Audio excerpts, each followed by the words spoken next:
2024, this was a historical year and it has finally come to an end. The Global Shadow takes a look at the biggest things of 2024. So we start off in January. On 1st January, New Year's Day, a 7.6 magnitude nodal earthquake strikes Japan, leaving 475 dead, 1,380 injured, and $17.6 billion in destruction. On 2nd January, an aircraft collides with a passenger jet at Japan's Haneda Airport. All passengers are fortunately safe.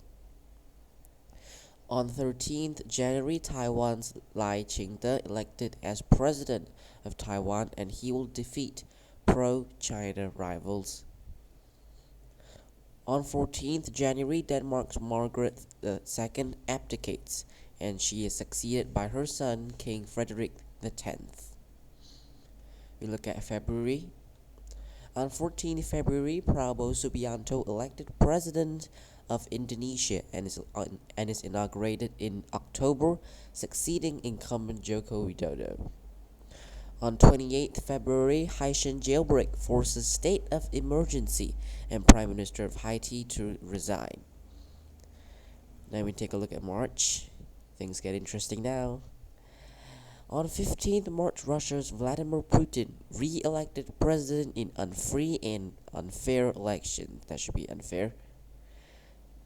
22nd March, Islamic State terrorists carried out mass shooting at Russia's Crocus City Hall, killing 145 and injuring 551. On 26 March, Maryland's Francis Scott Bridge collapsed after a ship struck one pier, leaving 6 dead. Governor Moore says it is a global crisis. We look at April. On 1st April, Israel attacks Israeli embassy in Damascus, leaving 16 dead. On 3rd April, 7.4 earthquake struck Taiwan, leaving 18 dead, over 1,000 injured in biggest earthquake in Taiwan in 25 years. On 8th April, total solar eclipse visible over North America, first visible across US since 2017.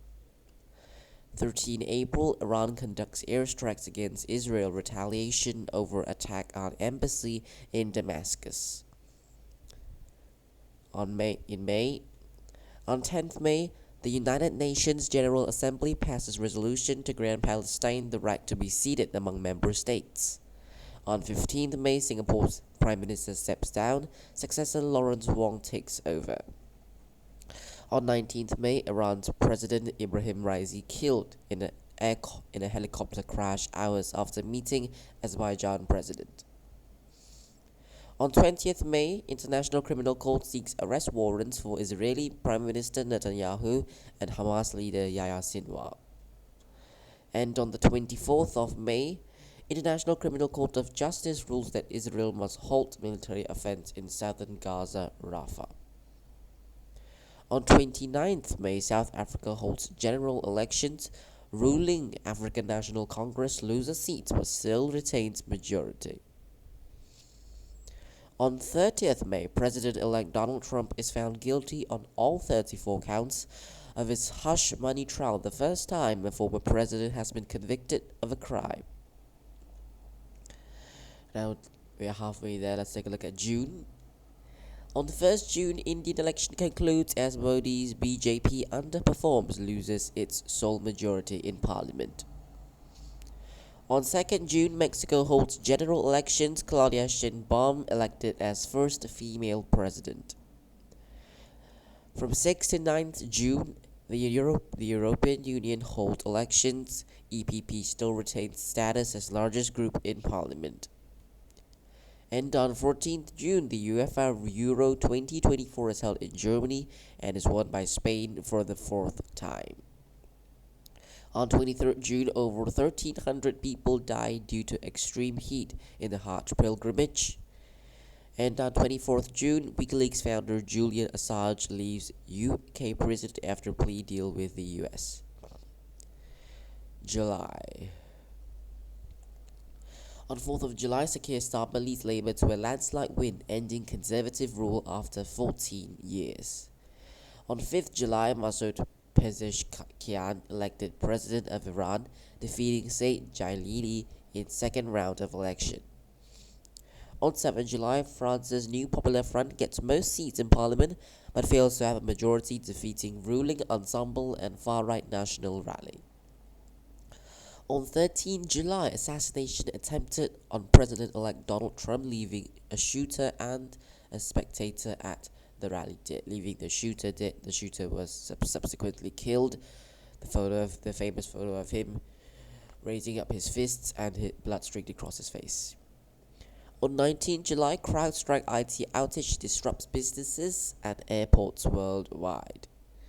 And on 21st July, President Joe Biden announces withdrawal of candidacy for 2024 election after debate performance endorses Vice President Kamala Harris, who would go on to lose to President-elect Donald Trump.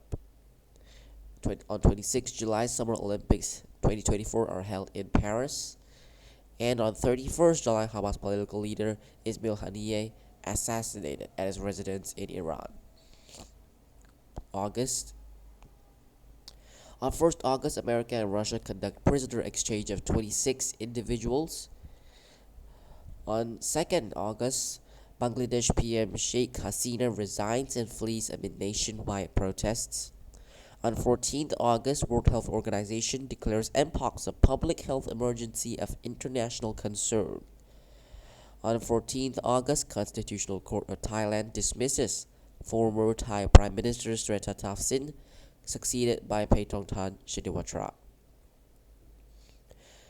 And on 14th August, following the Summer Olympics, the 2024 Summer Paralympics are also held in Paris, France.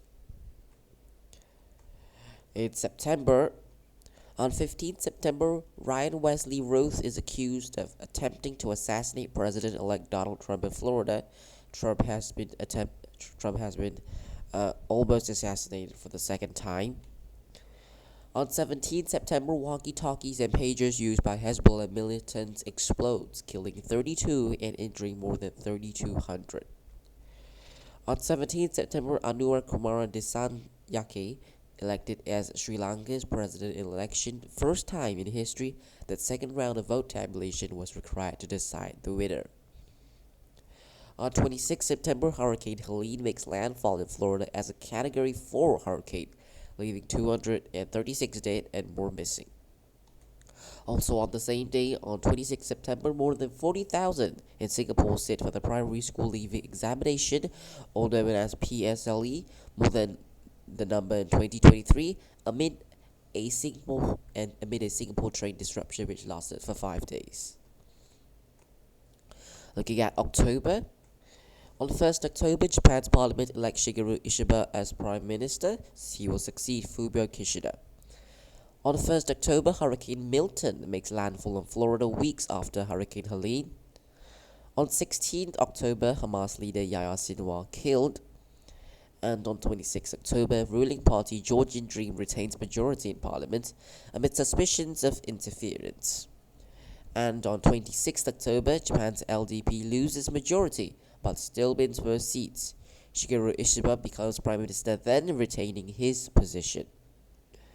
In November, we are in the last 2 months of the year, and this is a historic moment for America. On 5th November, Donald Trump was re-elected, the 47th President of the United States, defeating Vice President Kamala Harris, becoming the second person in history to win, lose, and win again, serving non-consecutive terms in the White House. On 14th November, Sri Lanka President's Party wins supermajority in Parliament. And on 21st November, the International Criminal Court issues arrest warrants against Israeli Prime Minister Benjamin Netanyahu, former Defense Minister of Israel and Hamas military leader. And on 26 November, ceasefire deal agreed between Israel and Hezbollah to end fighting in Lebanon. In December, the last month of the year. On 3rd December, South Korean President Yoon Suk-yeol declares martial law before reversing decision after National Assembly of South Korea rejects declaration. On 4th December, French PM Michel Barnier loses vote of no confidence. On 4th December, Brian Thompson, CEO of United Healthcare, was shot and killed by Luigi Mangione.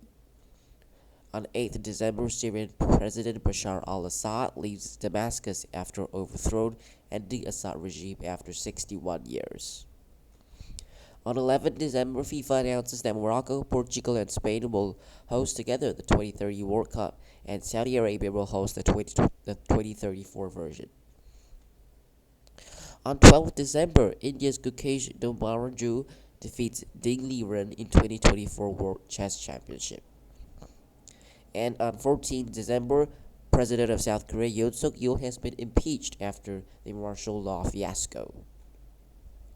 And on 20th December, 5 dead, 205 injured after a car was driven into a crowded Germany. On 27 December, acting South Korean President Han Duck-soo impeached by National Assembly. On 29th December, Jeju Air Flight 2216 crashed into a barrier and exploded. In South Korea, 179 dead and only 2 rescued. On 29th December, it is just in, we are sad to receive that the 39th President of the United States, Jimmy Carter, dies at age 100. Now with that, the Global Chatter here wishes you all a happy 2025, and we will see you very soon for the new year. The new year will also bring some festivities and some new things like New Year's Day, and Donald Trump will be inaugurated during that period, so it'll be an interesting time for the Global Chatter. Stay with me, don't go away, and I wish you and your families a very happy New Year's. Thank you, and this is the Global Chatter signing out.